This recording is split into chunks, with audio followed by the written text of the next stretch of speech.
Thank you. Everything in order? Well in order. Right then. Well, first of all, I'm sure it's already been said, but a happy St George's Day to all who are here. Thank you. The British National Party, of course, is here for all the peoples of Britain, but we do believe that the English get a particularly raw deal.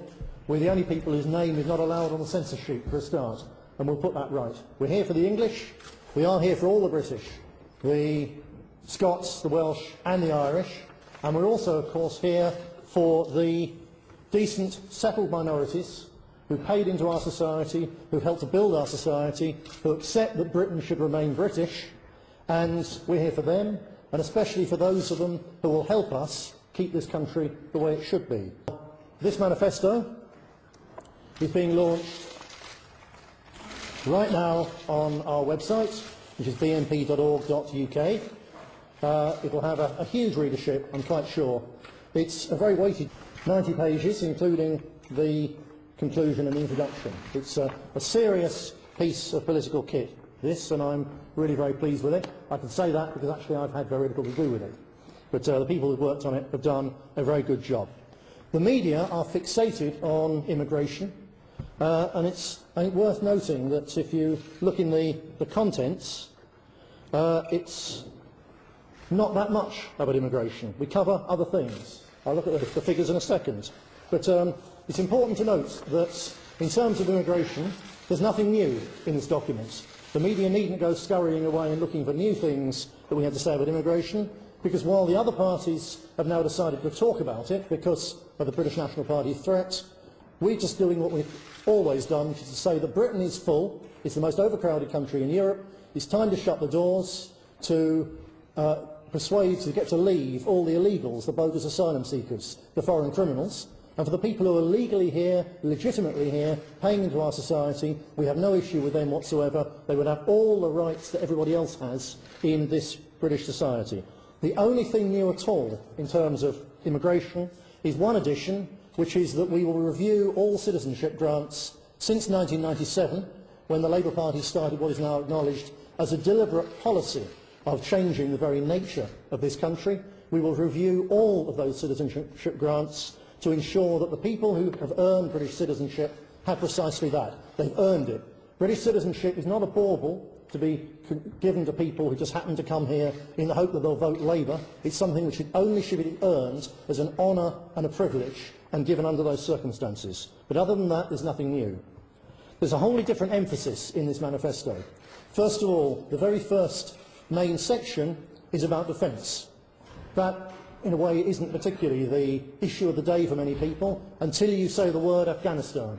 And on the doorsteps is probably our biggest draw in this election, other than our position on immigration, because the public are absolutely disgusted with the political elite, Tory, Labour, Lib Dem, UKIP alike, all of them committed to Britain continuing in Afghanistan in a war that has nothing at all to do with Britain and the British people, where the whole of Afghanistan is not worth the bones or the blood of one British soldier, the tears of one British mother, and it's also not our right to go stomping around the world trying to westernise all the Islamic countries. They should be allowed to run their countries as they wish.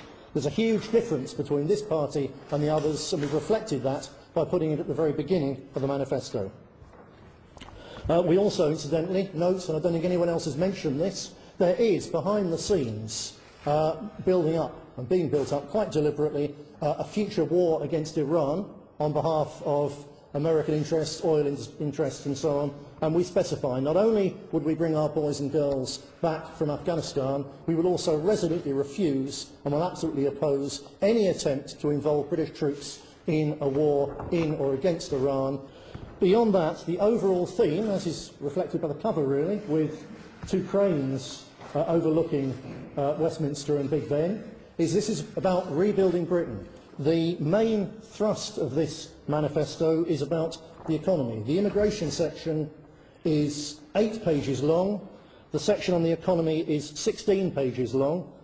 That's out of 76 main sections. When you add in agriculture, transport and energy, another 6 pages, which are clearly very, very closely tied to the economy, it's 24 pages out of 76. That's a reflection of our view that almost nothing can be put right now in Britain without doing two things. One, withdrawing from the European Union and re-establishing our government's right to run our country as it suits the people of this country and not bureaucrats and bankers many, many miles away. And secondly, we have to rebuild manufacturing in this country. It suffered a catastrophic decline under the Labour Party, which has simply been imposing conservative policies and, with their globalisation dogma, wiping out vast sections of British industry. We are convinced that you can only have a decent high tax take, that you can only have stable communities, that you can only give families a chance to be independent and look after themselves if you have serious productive industry making goods which the rest of the world needs. Now, in addition to the points which actually deal directly with the economy, there's many points in other areas which touch on that. We've worked everything through the prism of sorting out this country's broken economic base. So if, for example, you look at the section on crime on page 48, trying to get tough with crime and criminals, the last two sections of that, the last 2 points, are introduce physical labour into the prison service in return for remission for good conduct. To this extent, there are numerous areas where electronically tagged physical labour is required. Two immediate areas include the urgent reconstruction of sea defences and, secondly, the placement of fibre optic cabling in the rural community. These facilities, provided by the prison service, will provide a welcome source of revenue. So everything we've done, we've tried to join it up. So the things that we need to do, the things we promise to do to make Britain a better place in all sorts of ways, will most of all work towards strengthening and giving us an effective economic base. Because without that, there's very little that can be done. We envisage doing this, we've laid out in various ways, funded first of all by cuts. £3 billion saving on the Afghan war. According to Migration Watch, the real cost of immigration to Britain is £13 billion a year. That would stop.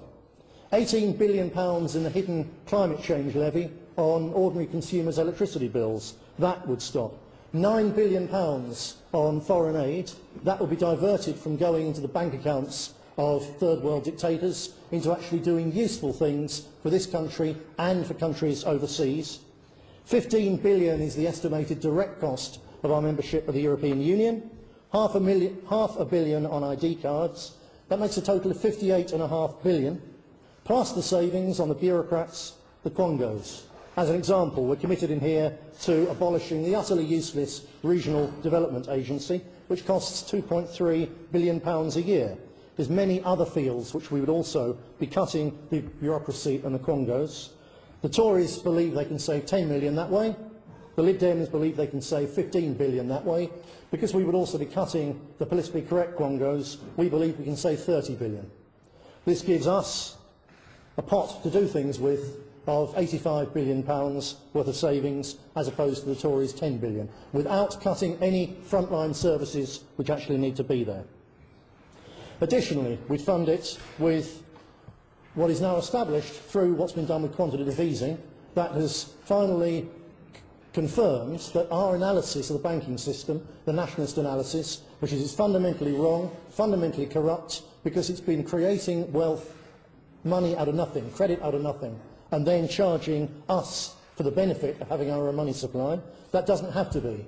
We were going for a form of nationalist quantitative easing, producing the money that's needed, not to rebuild the bank balances of corrupt banks, which got into that mess through their own incompetence. We are not interested in them. We would use a form of quantitative easing primarily and first of all to fund a full-scale programme to create a new generation of safe, British-designed, British-built nuclear power stations, because without that being done very quickly, the lights are going to start going out.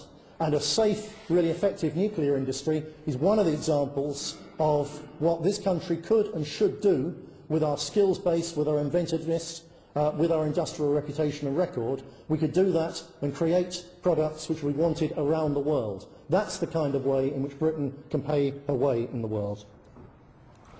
There are many, many more things in the manifesto, but in brief, it's comprehensive, it's realistic, it's popular, it's all online at bnp.org.uk, and we hope that the media will cover it fairly. Frankly, if you don't, we're not particularly fussed, because we don't need you anymore.